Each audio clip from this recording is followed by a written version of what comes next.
Welcome to Schoolutions, where listening will leave you inspired by solutions to issues you or others you know may be struggling with in the public education system today. I am Olivia Wall, and I'm excited to introduce you to my friend and colleague, Kyle Skinner. Kyle is the principal of Benjamin Franklin Elementary in Binghamton, New York. The school is one of 7 elementary schools within the Binghamton City School District. Kyle, welcome. Thank you for having me. I'm so excited. I have known you for 10 years, and I like to kick off with asking you, who has been your most inspiring teacher? So it's a two-sided question for me. My why is a terrible kindergarten teacher that I had who will remain nameless, but that really made for a poor school experience and a lot of anxiety for me. And then Miss Wrights, my 3rd grade teacher, I did not like school until 3rd grade, and she really helped me find a love of learning and that was the first person for me who made school a positive experience, and I truly felt loved, and it was just such a game changer. But I don't think I would have that up without the down, for sure. Oh, interesting. Shout out to Mrs. Wright. I also want to let listeners know our history and how hard and dedicated you've been as an educator over the years. I remember you sitting in the front row at the Benjamin Franklin Auditorium, my very first day in Binghamton as a consultant, and you were a 4th grade teacher, I believe. Share a bit about your journey as an educator from that point. Yeah, so that was my 2nd year teaching. The first year was spent in 5th grade. So I taught 5th grade and then 4th grade for a few years, and then just became engrossed in the balanced literacy approach. It became almost an obsession for me, as weird and creepy as that sounds, but I couldn't get enough of the learning. I also had a lot of interest in the lower grades, and I didn't know much about teaching kindergarten, 1st and 2nd grade. And a collaborative coach position happened to pop up, and it was an opportunity for me to learn more and also spread what I knew about the balanced literacy approach to other teachers within the building. So I took that position. I was a collaborative coach then for 3 years here at Benjamin Franklin as well. And then I took the assistant principal job here at Benjamin Franklin, and I am in year 4 of principalship. I think your dedication, not just to the school community, speaks volumes, but also the dedication to engaging with the outside school community. And something I'm fascinated by is the word engagement and all of the layers that are part of it. So with that said, I'd love to hear more about the 6 community events that you stagger throughout the year. Sure. So for us, before I even get into the 6 events, for us, it's I hear so much now about community school. That's the new word that's shoved down everyone's throat. Are you a community school? Yeah. And I just think that's nonsense. We're a family, and you have to go beyond school and beyond just being a part of a community, and really do your best to make families feel like they're part of your extended family. If we're going to really break down the walls, especially in a district like ours, we're hovering around 80% poverty currently in our building right now.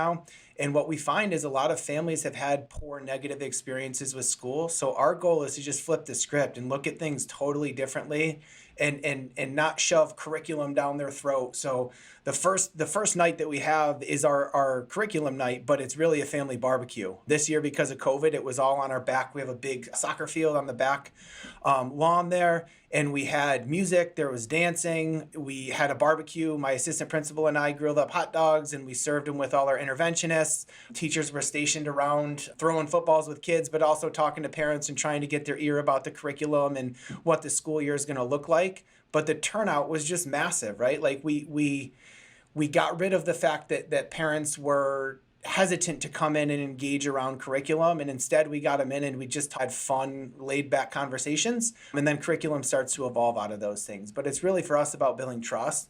The other events that we've had this school year that we've been able to have with COVID, we do a regular trunk or treat, which is always a big draw. Teachers decorate their cars. I had my truck all decorated this year with spider webs all over it, but lots of fun. And we got well over, I want to say we were over like 300 people there. So we were even drawing from the greater community. We had our middle school students coming back and Wow. having an opportunity to engage with our teachers and our staff. Pre-COVID, we have a math and a literacy night every year, But again, it's not your typical math literacy night. So we try to couple it with the book fair because that's always fun for the kids to want to come in and pick out their books. But what we do is we do book teasers and samplers. So there's smart. a menu when they come in, and parents and students can pick from a menu of different books, and they go to different classrooms for 15-minute rotations. And then they're the books that they can also pick out in the book fair. So we try to couple those two things together. Yeah, it's always a really great turnout. And anytime we have one of these community nights or these family nights, we like to call them, there's always food involved. There's something communal about a meal and bringing people together. So we'll do pasta dinners or pizzas or whatever the case may be. And that's kind of how we kick it off. And then we launch into the night. Around the holidays, we have a holiday party. Part of that holiday party typically is Christmas wrapping, so they can bring in their Christmas gifts that they've got. Families can sit down together. They can wrap presents with staff. That's been a big hit and a big draw for us in the past as well. Our field days at the end of the school year is another one that we'll be able to do this year with COVID because it is outside. It's a great way, again, for us to be able to draw some of the community members in. We get parents that come in and they help volunteer, and the kids go from station to station with different outdoor activities if and when the weather finally turns. So again, for us, it's all about making a family atmosphere and having people want to come because it's going to be fun, not because it's an obligation. I know from visiting your school for many years, the dedication that teachers in the building put into relationships with their students' families, visiting their homes, making sure the kids feel comfy and safe to come to school. It's really hard to find a match for that. And I also hear that the way you've adapted to COVID is not just saying, no, we can't do the events, but instead, what can we do outside and finding solutions, seeing possibilities. So that's amazing. I'd love to shift because I remember being in Benjamin Franklin and many other schools where the poverty rate is at the number yours is. And you have over 460 students right now or higher? So we're a little lower now. COVID has kind of hit those numbers for us. So we're hovering around that 400 range currently now. Okay. Yep. And so with that said, I remember how hard it is to teach students that are hungry and just don't have their needs met. So I'd love to hear about how your building worked to get a food pantry established. And I believe that's part of the community center that's named after a beloved teacher that we lost recently. Yeah, so my social worker came to me. We're having massive renovations done in our basement, which I don't know, Olivia, if you've seen yet, but next time you're in the area, you'll have to come check them out. But that's where our pre-K and kindergarten is housed. Around the same time, my social worker, Miss Waffle, came to me with this idea of like, hey, we have this backpack program where we send food home on Fridays for kids who need it. And we have 25 slots and we've got like 50 kids whose teachers have nominated them and really need it. This is a problem. I mean, while we appreciated the slots that we were allotted, we needed something more. So she kind of was thinking, maybe we could, utilize a closet upstairs and fill it with canned goods and things like that for emergencies. And the more we got talking about it, I was walking through the basement, which was absolutely ripped apart at the time, but plans were already finalized prior to me becoming principal. And it just kind of hit me when we were doing a walkthrough. We had some extra space that was just going to really not be utilized to its fullest. So what we did was we created what we're calling a community center. It's called Tracy Cares. Tracy was a pre-K teacher here who we lost last school year. And so we decided to name Tracy Cares after her. And it was a perfect tribute because she was such a loving, caring person to her students and to her families. So the way it works now, we've got really big plans for it as COVID is starting to die down and we're starting to get more and more families back into the building on a regular basis. So there's a food pantry that's fully stocked. It has refrigerated goods. It has fresh produce. It has a huge deep chest freezer. We've also added health and beauty care products to it. So like deodorant, baby formula, diapers, wipes, anything you could name that a family would need. For us, one of the big things was that it was discreet, right? We wanted dignity with all this. So it's got its own separate entrance to our basement that just had been renovated. And families come in, there's no questions asked. The only demographic requirements are how many people in your house, how many are kids, and how many are adults. We're open every Tuesday and Thursday from 12 to 3. We have a graduate assistant from Binghamton University. She's also currently, through these colder months, we saw a decline, but people obviously still have the need. She's working on a delivery service so that we can get some of the university students to actually make deliveries to the homes. They can shop online, Wow. tell us what they need, and we can drop it right off to the house. That's amazing. They can shop online? Yeah, so we're working on setting up a Google form where we'll have some inventory so they can just click on whatever it is that they need, how much of it they need. And one of the university students, it's almost like Instacart, right? Like one of the university students can drop it right off to them. Yeah. So we're working out the logistical aspects with the university as we speak. So Kyle, how is that food pantry stocked? Who provides, or how does that work? Yeah, so a couple of different ways. The Food Bank of the Southern Tier has been absolutely amazing. They're based out of Elmira. As long as we order 1,000 pounds of food at a time, we get delivery with that. But we were also finding like sometimes 1,000 pounds was just too much, and we were over ordering some of the heavier canned good items because they wouldn't go bad. Okay. So we've created a partnership with Catholic Charities. They're doing massive orders as well. They're only like 5 or 6 miles away from us. So we're able to Okay. have our deliveries sent there, send somebody over to pick up our portion of the order and bring it back here, which has allowed for us to get way more fresh produce, carrots, potatoes, onions, all those things that a lot of the families were wanting, but they're just not shelf stable. Now we can order them in smaller quantities. Got it. In terms of the funding, we're using school improvement grant funds currently for that. Okay. But when we got some current media attention around it, we had a ton of people just come in and give different donations. They send them right to the Food Bank of the Southern Tier in our name with our name and the memo of the check, and they just kind of show up in our account. So we kind of run a line of credit, and the Food Pantry also helped us secure a $10,000 grant to get us started. Wow. So that's really helped. We're still kind of utilizing all of those donations and haven't even had to tap into our individual grant funding yet. So. Well, and so if listeners do want to donate, the best is to donate to the Food Bank of the Southern Tier with your name and the memo. Food Bank of the Southern Tier, and you just put in the memo line for Benjamin Franklin Elementary School, and they credit it right to our account, and we place all of our orders through them online. Wonderful.